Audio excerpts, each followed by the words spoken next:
Ganito din ba kayo magluto ng pusit?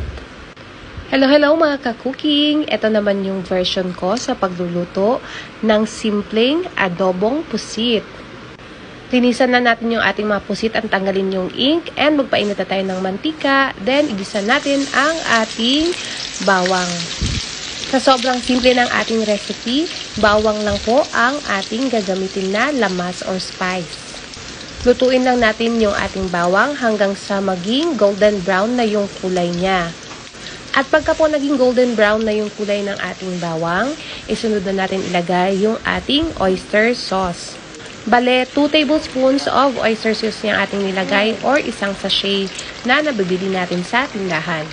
Isunod na rin natin ilagay yung ating nakaseparate na ink ng ating mga pusit. And yes po, wag pong itapon yung ating ink kasi po yun yung nagpapasarap lalo sa ating pusit na lulutuin ngayon. I-mix lang natin muna ang ating mixture and then mag-add na tayo ng 2 kutsarang toyo. Pwede niyo pong dagdagan ng 1 pang kutsarang toyo kung gusto niyo medyo maalat ang inyong adobo. Pero dapat po wag na natin sobrahan kasi hindi na tayo magdadagdag ng tubig dito. I-mix lang muna natin lahat ang ating mga sangkap sa adobo sauce and then tsaka natin ilagay yung ating mga pusit na hiniwa-hiwa ko na po. At lutuin lang po natin ito for about 2 minutes hanggang sa medyo mag-firm na yung ating pusit.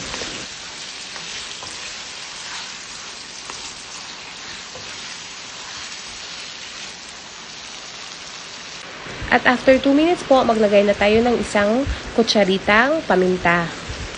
I-mix lang natin ito sa ating mixture and then mag-add din tayo ng 1 kutsaritang chili flakes. Paghalo-haluin lang natin yung ating mga ingredients and then lutuin natin ito ng mga 2 minutes ulit.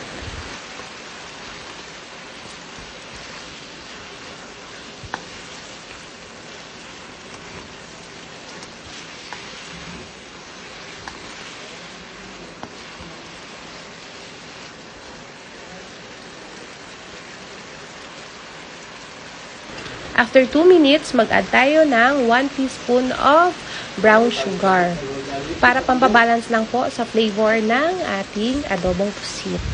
At lutuin po natin ito ng mga additional 2 minutes pa and then after that, luto na ang ating adobong pusit.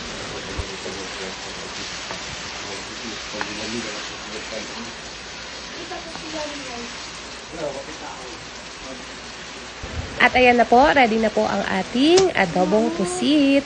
Thank you so much for watching. Enjoy and happy cooking. Kain na po tayo. Bye!